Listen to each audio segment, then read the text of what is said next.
The keys jingled softly as Darius Cole stepped into the quiet stillness of his mansion. The marble floors glistened under his polished shoes, and the scent of citrus cleaner lingered faintly in the air. He wasn't supposed to be home this early. A board meeting at the downtown investment firm had been canceled last minute, and for the first time in weeks, he had a spontaneous thought.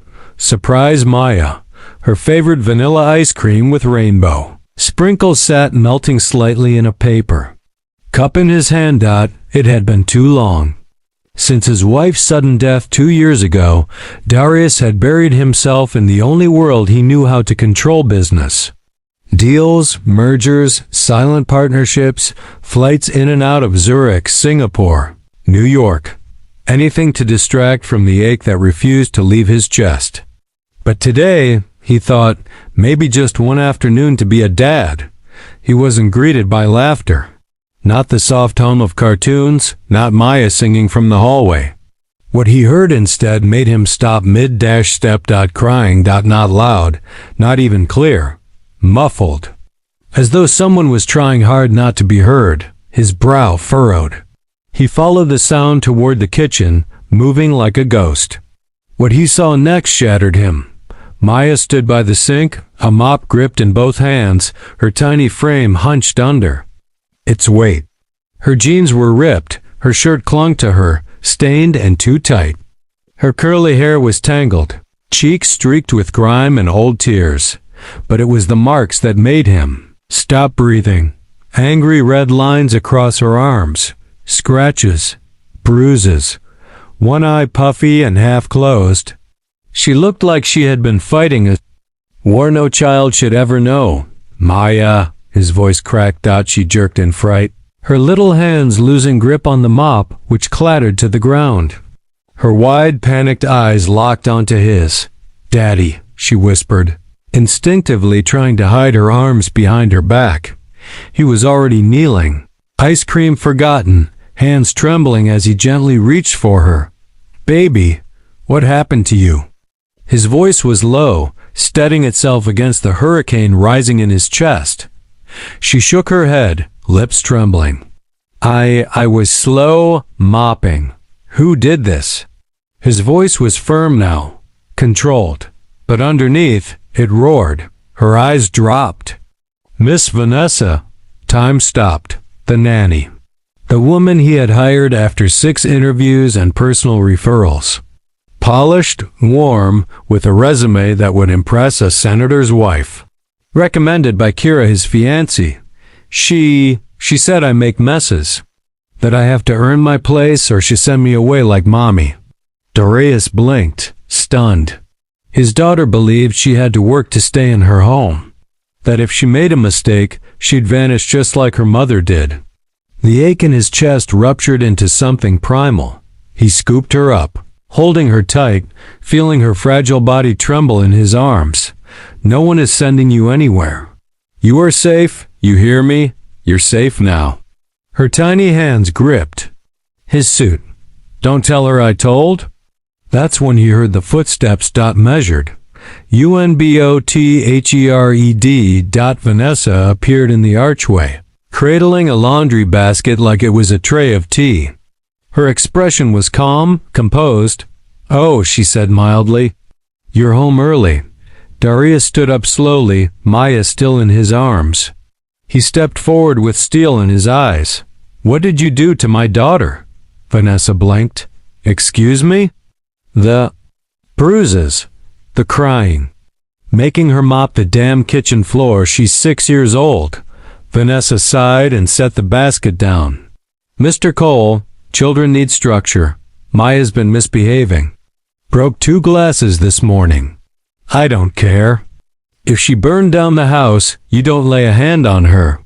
Her face hardened. I raised 3 boys. You wanted order in your house while you jetted off to your little empires. I did what you didn't. Maya's fingers tightened around his collar. She is not your project. Darius growled. She is my daughter. And maybe, Vanessa snapped, you should have been here to raise her. The silence that followed could have shattered the walls. Maya buried her face into his shoulder, and for a moment, Darius saw his own failure reflected in the woman before him. He had left his daughter unguarded, and monsters had come wearing a trusted smile. He spoke low and cold. "Get your things. If you're still in this house in 10 minutes, I'll have the police escort you out." Vanessa folded her arms, defiant. "You're going to ruin my career over a few disciplinary swats? Do you know how many families wait for a nanny like me?" He didn't raise his voice. "He didn't need to. Then let them have you. You'll never come near my daughter again." Something flickered in her eyes. The mask slipped. For the first time, she realized this man wouldn't be manipulated. She turned and walked out. When the front door closed, Darius held Maya tighter. His empire mansions, investments, stock portfolios, none of it had protected her. None of it had mattered when it counted. That night, he didn't sleep. He sat at Maya's bedside, watching her chest rise and fall. Her small hand clutched his finger even in sleep. The next morning, he made his first call to his lawyer. By noon, Vanessa was gone. By evening, she was in custody. But Darius needed more than punishment. He needed answers. He hired a private investigator, not one of his corporate bloodhounds, but a former family services officer who specialized in uncovering quiet abuse. What they found chilled him. Vanessa Hill was a lie. Her real name was Vanessa Griggs. A dismissed child neglect case in Colorado. Families silenced, scars never recorded. One family accused her of emotional cruelty and coercion, but authorities dropped it. Another had moved states. One mother had withdrawn her kids mid-year, citing unexplained trauma. There were no convictions. Just whispers, lost records, and a woman who knew how to scrub her tracks clean. How the hell did no one see this? Darius thundered inside the investigator's office. She never stayed too long. No arrests. Changed her name. Most people don't dig that deep unless something goes wrong. I was most people, Darius muttered, but not anymore. Charges were filed. Old families came forward. One mother flew from Atlanta to testify, holding a photo of her son's bruised arms. The headlines came fast. Trusted nanny with dark past finally exposed. Darius didn't read them. He cooked pancakes. Now? Served cereal in dinosaur bowls. Maya started speaking again.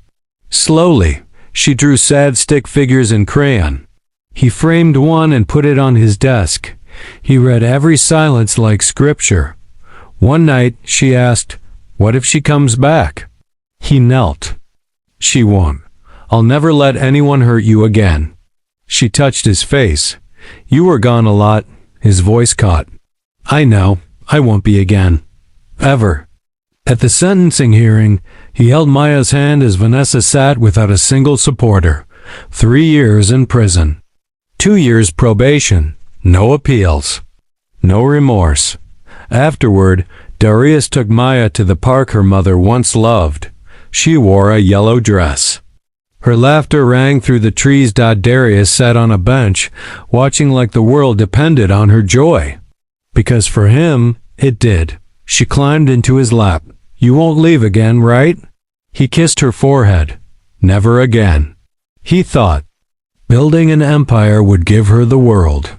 But now he understood none of it mattered if she wasn't safe in it. And for the first time in his life, Darius Cole was no longer a CEO or a millionaire or a provider. He was a father, and he would never look away again.